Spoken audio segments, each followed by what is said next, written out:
I want to look like Michael B. Jordan when I take my shirt off this summer.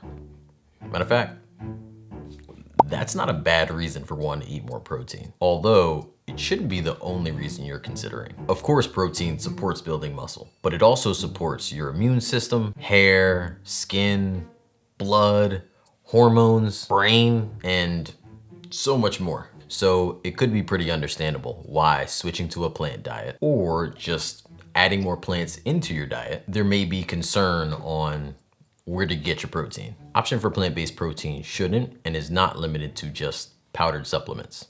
But if you are using powdered supplements, it's nice to have options to incorporate it outside of a smoothie. This pancake batter could also be used for waffles, and it's so good. Almost like eating birthday cake. Then again, I do use vanilla protein powder. You could use plain chocolate, strawberry, but how do we address flat and undercooked pancakes? I've noticed it really comes down to just a few steps. The batter, the heat, and the flip. When you lift your whisk out of the batter, if 80 to 90% of what's on that whisk doesn't return back to the bowl, it's too thick. Somewhere between a teaspoon to a tablespoon of water should fix it. If you have the opposite problem, where your pancakes are dropped into the pan and it's running like spilled milk, a teaspoon to a tablespoon of flour should fix that right up. As for the heat, keep it to medium low. Too hot, they cook too fast and your center is underdone. Too low, then they're going to fall flat. As for the flip, it's not a pick up and slap, but more like a scoop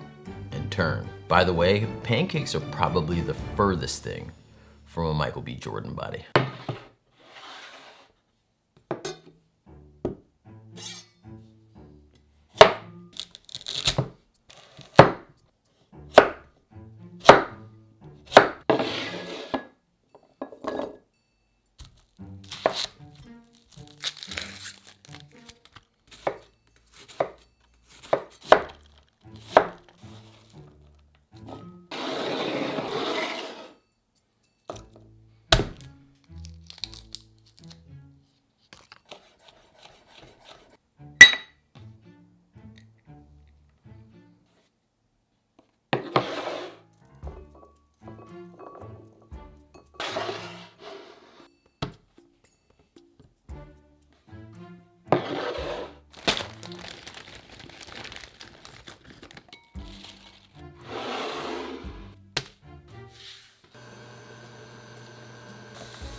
Lunch is incredibly rewarding, while also possibly being the most inconvenient time of the day. Rewarding because it's like a halfway point, a good mental break where you could wind down and just shut the ignition off. Possibly inconvenient because now you have 30 to 60 minutes to figure out winding down while also scrambling for food. Meal prep, really the only answer that makes complete sense. So if you don't meal prep, this may be your call to do so. And the keys to a solid meal prep: keep it easy, choose foods that last, and consider each food group. Keeping it easy with your meal choices because you're making meals on your time off. Therefore, you don't want it to be a headache or become your entire day. So choose low amounts of ingredients, 30 minutes or max. For example, I never use taco seasoning. I would much rather just create my own with 11 different spices and herbs. But when it comes to meal prep, I'm like, bring on that taco seasoning. One of the worst things to find out when you're meal prepping is getting to day 3 or 4 after prepping your meals for the week, and you're cracking open your meal and it's smelly and soggy and begging you just not to put it in your mouth. Therefore, I try to stick to making meals mostly out of pantry staples, as they usually last longer. As for considering each food group, the best meals are comprised of whole foods, whole grains, healthy fats. So making meals like this with black beans and sweet potatoes, and using whole wheat tortillas or topping it over like brown rice is perfect. As far as healthy fat, wait, did I forget my avocado in here?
We started with protein powder, and then beans, and then tofu. In one day, we've already sourced protein from several different places. Why does that even matter? I'll be the first to say, I used to be more of a creature of habit. And as I stopped trying to satisfy the tongue and eating more with the intention to nurture the body, everything started functioning a bit stronger.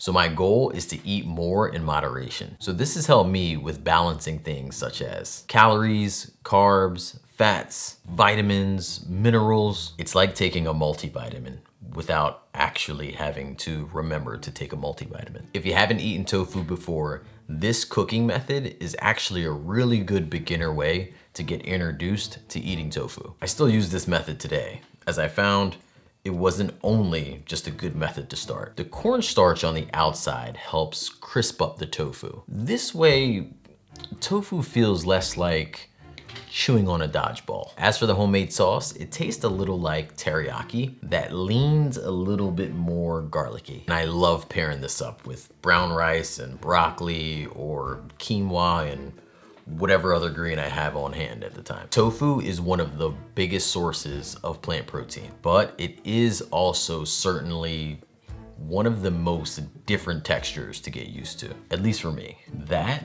and like mushrooms are like a whole different textured museum of their own. Mushrooms is that museum I just don't like to go to, but for whatever reason, I keep visiting.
I just love these things, these energy bites. My wife started making these back when she was breastfeeding to help with lactation. She would go to the fridge to grab one, and since someone, started eating them all, I decided to take it upon myself to start making these while she was breastfeeding. Often I get this question on how to bulk or put on weight on a plant diet. This entire video is a blueprint, and these bites could be like your 4th or 5th meal of the day. I don't get into macros and things like that, but these bites hit all of those topics you're looking for. Protein, carbs, fats, even calories. When you're bulking, sometimes it gets really tough to just keep eating. It's like, where am I supposed to put all this? But you know that saying, there's always room for dessert? These bites are basically oatmeal chocolate chip cookies with peanut butter that aren't baked. Other benefits are they're super easy to make, they're affordable, and they last forever in the fridge or the freezer. Unless you live with me, then they only last until you're done making them. Each recipe you saw here is linked in the description, or head on over to my website, makeitdairyfree.com, for these recipes and many more. Time and want more inspiration, check out some of my other videos. Otherwise, I'll see you next Sunday. Believe in good. Peace.